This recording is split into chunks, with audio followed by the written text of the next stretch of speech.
This segment introduces us to gases, in particular the quantitative properties that are used to describe gases.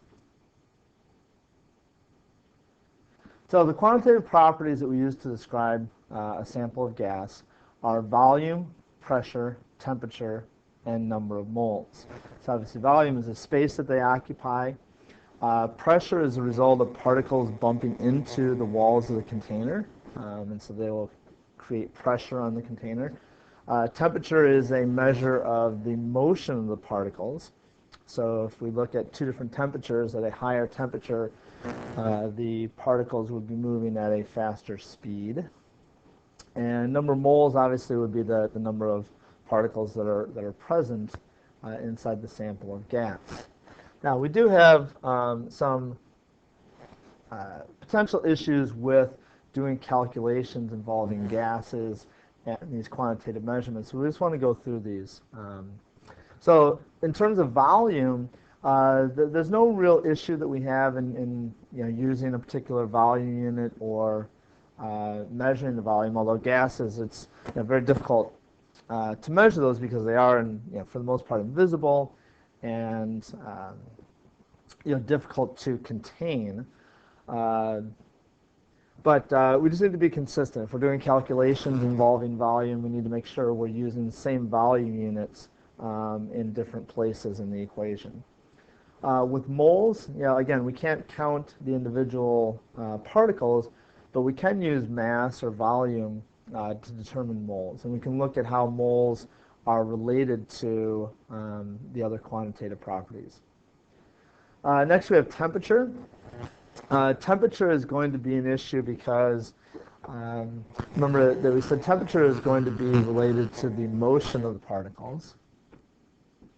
If, for example, we look at a temperature change of, say, 5 degrees Celsius to 10 degrees Celsius. So here we would say that the Celsius temperature doubled. So we doubled that Celsius temperature. The question would be, did the motion of the particles, did the speed of the particles, or the kinetic energy of the particles, did that also double? And the answer is no. An even more glaring example would be if you started at 0 degrees Celsius and you went to 10 degrees Celsius.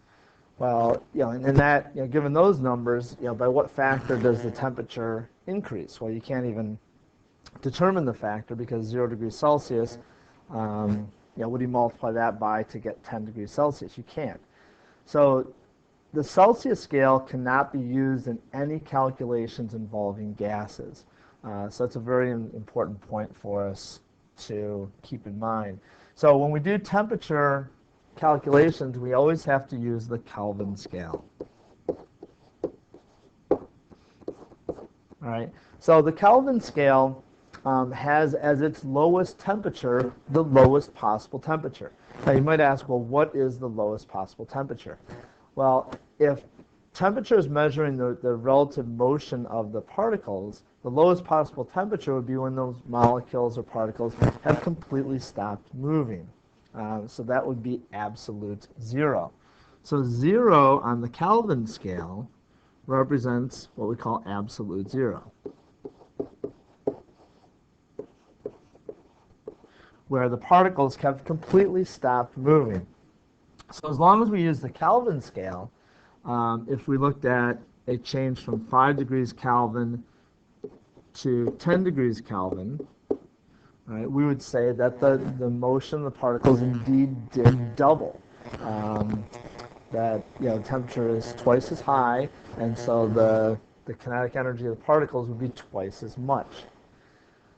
So how do we get to Kelvin? Well, it's a pretty easy calculation. If you take the degrees Celsius temperature and you add 273, that's going to give you the Kelvin temperature. So, and then notice that with the Kelvin, you don't use the little degree sign there. So if we look at our original example, we had 5 degrees Celsius.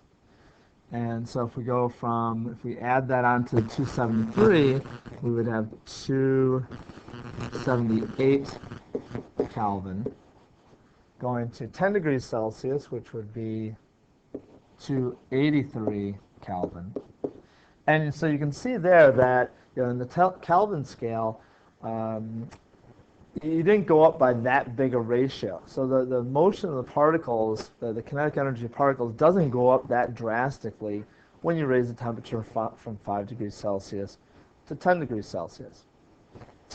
So bottom line is that we need to make sure that if we're using the if we're using temperature in a calculation, we need to make sure the temperature is in Kelvin. All right, now our last one is pressure. So in the days before electronic methods of determining pressure, they used to use mercury to measure the pressure of samples of gases. Mercury, as you know, is a very poisonous substance, and so we don't keep that around school anymore. However, it's good to kind of understand how they went about measuring the pressure of gases. So over on the left, we have what's called a manometer, and the gas is in the container on the left part over here, and the U-tube, the tube that's attached to it, is open up to the air. So the pressure of the air is pushing on the surface of the mercury on the right-hand side of that column, and the pressure of the gas is pushing on the surface on the left-hand side of the mercury. So the first question would be, well, which pressure is greater, the pressure of the gas or the pressure of the air? So that should be fairly obvious that the pressure of the gas is going to be greater than the pressure of the air because it's actually at a lower level than the pressure on the right-hand side the air is able to push on. All right. So first thing we would do is we would say, all right, well, the pressure of the gas is got to be greater than the pressure of the air. The next question would be, well, how much greater is it? Well, the unit that they created was based around the mercury that they had in there. So that difference in height represented the difference in the pressure. So the pressure of the gas would be equal to the pressure of the air plus that height of the mercury. So the pressure of the Hg, so to speak, or the pressure that's associated with that height of mercury. So if we were to say, if the atmospheric pressure was, say, 760 millimeters of mercury, and the height, so let's just put that up here so we know where that came from. And the height difference in the mercury was 20 millimeters from there to there. So we would add 20 millimeters of mercury. And so the pressure of the gas then would be 780 millimeters of mercury. So using this technique, they were able to study the behavior of gases and measure their pressures. How do we figure out the pressure of the air? Well, that's the instrument over on the right. So the instrument over on the right is a manometer, and basically what you have here is a pool of mercury at the bottom. Again, we don't like to have that mercury around anymore because it's toxic. And then you have a glass tube that's also filled with mercury. And above that mercury is a vacuum. There's an empty space there. And so the idea here is that if the air pressure increases, so we increase the pressure push on here, that would force the mercury up farther in the tube. So that height of the mercury would correspond then to the pressure of the air that's pushing on the surface of the mercury at the bottom. So the more the pressure pushes on the surface of this mercury here, the higher up and the larger that height of mercury would be. So that's kind of how we would measure that in the atmospheric pressure. Now, in terms of pressure units, we have a few different units of pressure. There's the common sense kind of units, and there's derived units. So we just saw the unit of millimeters of mercury as a unit of pressure. All right, so that's one unit of pressure that we would use. And again, that's something that is able to be used in the lab. Another kind of common sense unit is using the atmospheric, or the atmospheres, as a kind of a convention, similar to the Celsius scale, where 0 degrees Celsius is freezing point of water, 100 degrees Celsius is the boiling point of water. Well, if we look at the pressure of the air at sea level, so air at sea level, we would say that the pressure there, based on all the air that's on top of us, the pressure at that point in atmospheres is equal to 1.00 atmospheres, ATMs. All right, so that's another unit. And just as a, for a conversion factor principle, that 1 atmosphere would correspond to 760 millimeters of mercury. So those two pressures would be equivalent. And then we have the derived units. So if we look at how we would calculate pressure, pressure is equal to force divided by the area that force is exerted over. The standard unit of force is a Newton,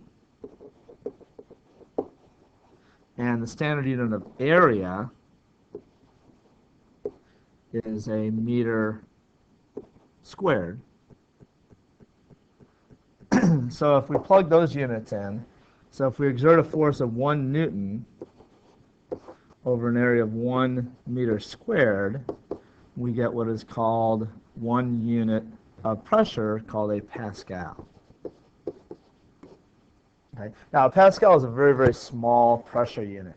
So in terms of our 1 atmosphere and our 760 millimeters of mercury, the equivalent pressure in pascals would be 101.3 kilopascals. Okay, so these are the 3 numbers that we're going to need to use in conversion factors to make sure that we have the same pressure units. You'll also see on the news that pounds per square inch, pounds being another force unit, square inch another area unit. So that's an English unit, which we won't use in the lab, but you might hear about it in the weather stations and things like that. So, all right, so these are the different quantitative measurements we would do of a gas, and we'll be doing calculations and looking at the relationships that exist within gases, so we'll have to be comfortable with each of these units.